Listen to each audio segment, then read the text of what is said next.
warahmatullahi wabarakatuh.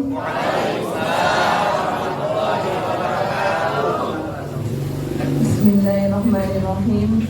Alhamdulillahirabbil alamin.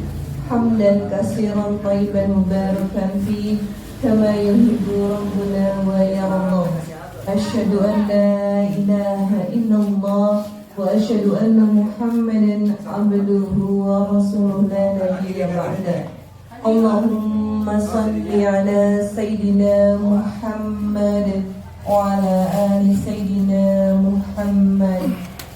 Alhamdulillah, nikmat yang telah diberikan kepada kita, terutama nikmat-nikmat dan nikmat Islam. Sholawat dan salam semoga tercurah kepada Nabi kita, Nabi besar Muhammad SAW, kepada keluarganya, kepada para sahabatnya, dan semoga kita semua adalah pengikutnya hingga akhir zaman. Amin. Allahumma amin. Alhamdulillah, pada hari ini Ahad tanggal 25 Agustus 2024, kajian bulanan bersama Yayasan Tunanetra Mentari Hati Kota Bogor. Takbir! Hari ini ada yang spesial. Kita mengadakan perlombaan menulis braille surat cinta untuk Indonesia. Tepuk tangan!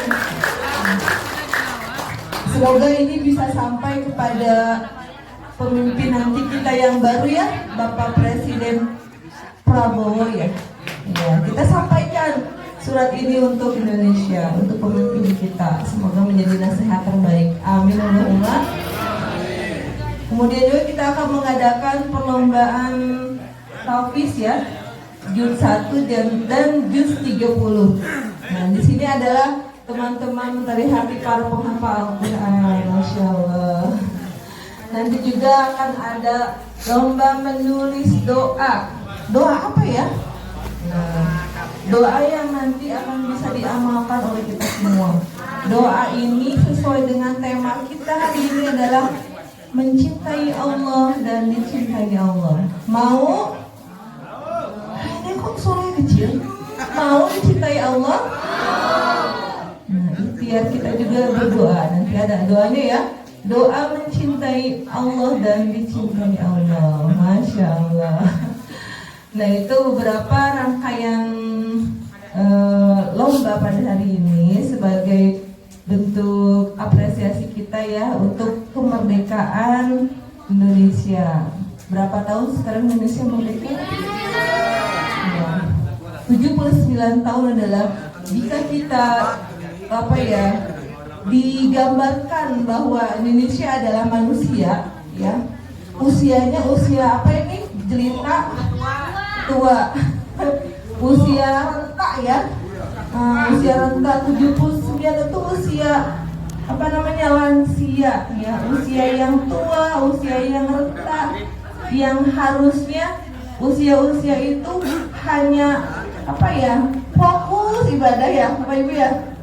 Udah nggak lagi melakukan kegiatan dunia ya, udah nggak usah lagi berjualan, udah nggak usah lagi bekerja, karena bukan usia produktif ya. Fokus ibadah, menikmati apa yang telah dikerjakan dahulu waktu masih muda. Kalau dulu mungkin jadi seorang PNS tinggal menikmati pensiunannya gitu ya.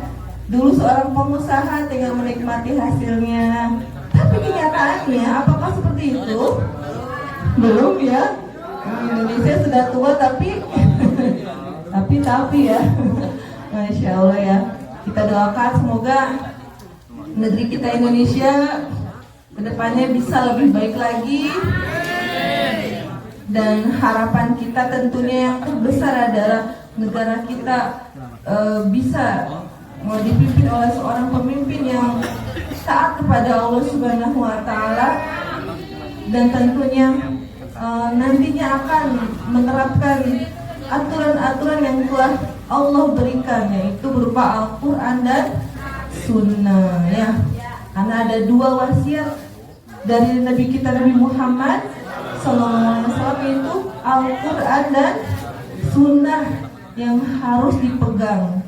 Nah, mudah-mudahannya Indonesia kedepannya bisa lebih baik lagi, dan Allah turunkan keberkahan untuk seluruh rakyat Indonesia, terutama untuk pemimpin kita, karena pemimpin kita menerapkan aturan-aturan yang telah Allah siapkan berupa Al-Quran dan Sunnah. Amin Allahumma.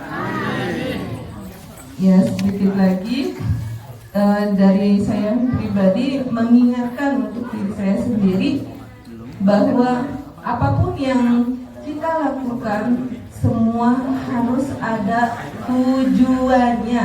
Ada apa Ibu? Tujuannya. Ya, kalau nggak ada tujuannya berarti aneh. Contoh kecil ya, Bapak Ibu lapar, terus kemana kalau lapar kira-kira? Ke dapur. Harus ada tujuannya. Ke dapur ngapain ya? Jangan bingung. Ke dapur tes aku ngapain ya? Bingung. Ya, itu cukup kecil. Apalagi Bapak dan Ibu datang ke sini, apa tujuannya? Harus jelas tujuannya. Jangan sampai ada yang bilang menuntut ilmu ya. Masya Allah, jangan sampai tujuannya kata anak muda gazebo, gak jelas ya.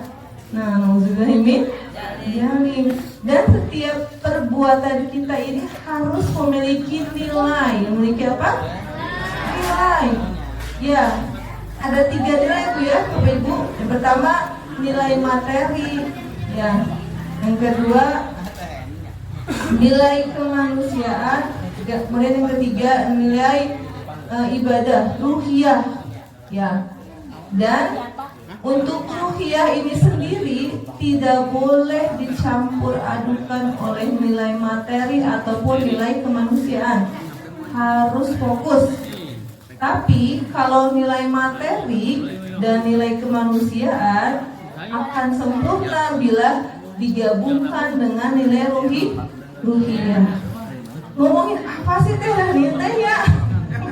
Serius. Contoh ya, nilai materi apa? Orang berjualan tujuannya apa? Cari uang. Uang itu apa? Materi. Maka Bapak dan Ibu kalau jualan pasti tujuannya nyari itu gak ada ya orang jualan. Saya jualan pengen rugi, ada nggak? Ada. Itu perlu dipertanyakan. Ya. Kemudian Bapak dan Ibu melihat ada orang jatuh di motor, diapain itu kira-kira? Kezalikan gak cida? Udah pasti ditolong, karena kita memiliki jiwa kemanusiaan ya kan? Harunya ya Allah, ayah jatuh ditolong, dibawa ke rumah sakit. Itu nilai kemanusiaan. Apakah orang kafir punya itu? Punya. Kalau nilai kemanusiaan punya. Tapi bedanya kalau seorang beriman, muslim yang beriman, nah nilai materi dan nilai kemanusiaannya itu digabungkan dengan ruhiyah, yaitu ibadah. Kenapa? Karena perintah Allah. Bapak dan Ibu mijit, perintah Allah, karena itu tugas seorang laki-laki mencari nafkah, maka akan bernilai ibadah.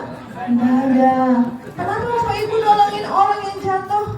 Karena itu perintah Allah, saling tolong menolong dalam kebaikan dan tolong menolong dengan saudara kita yang sedang membutuhkan. Piraku ada orang yang jatuh kita biarin aja. Haji teh sama lain urang senahnya. Enggak ya. Makanya kita akan mendapatkan kelebihan karena tujuan kita ibadah. Paham ya? Nah, Masya Allah, itulah kelebihannya orang beriman. Setiap apa yang dilakukan, baik itu berupa materi atau kemanusiaan, ketika itu digabungkan dan jadi satu bentuk ibadah ruhiyah ya, karena itu perintah Allah, maka akan bernilai pahala. Dan semua itu yang kita lakukan, usaha kita laki-laki untuk mencari nafkah, ya, ibu-ibu untuk menjadi umur baik di rumahnya, kita menolong sesama, maka kita niatkan untuk ibadah, maka semua itu adalah hal-hal yang dicintai oleh Allah, dan semoga bernilai ibadah dan mendapatkan pahala dari Allah Subhanahu wa Ta'ala. Amin Allahumma. Mudah-mudahan tema ini nanti juga akan dibahas oleh Ustadz tentang mencintai Allah dan dicintai Allah, dan ciri-ciri orang yang dicintai Allah seperti apa. Semoga Bapak dan Ibu termasuk salah satu orang-orang yang dicintai oleh Allah Subhanahu wa Ta'ala. Amin Allahumma. Amin. Dan satu lagi Pak Ibu ya, ingat apa yang kita lakukan, kita akan mendapatkan satu kenikmatannya, yaitu surga apabila kita niatkan untuk ibadah lillahi ta'ala. Ya, saya itu Bu, cerita sedikit ya. Gambaran surga itu apa Ibu ya? Masya Allah ya. Ketika kita ingin makan buah, Bapak Ibu suka makan buah? Iya. Misalnya, Pak Uli suka buah apa? Buah apa aja? Suka buah anggur? Oh banget. Ya, Pak Ulis gak usah capek-capek datangin kebun anggur atau beli ya. Wah capek banget. Iya. Nanti di surga itu buah anggur itu akan nyamperin ke Pak Ulis. Kalau Pak Ulis datang, ada di depan mata itu buah anggur, tinggal dipetik, Masya. Kalau Pak Ulis berdiri, itu buah anggur juga sama, akan ada di hadapan Pak Ulis dan langsung tinggal dipetik. Dan ketika Pak Ulis pengen minum, gak usah capek-capek ke dapur, ada bidadari cantik yang akan menghampiri Pak Ulis untuk memberikan minum. Masya Allah, nikmat ya. Amin Allahumma. Kita mulai saja ya. Kita akan panggilkan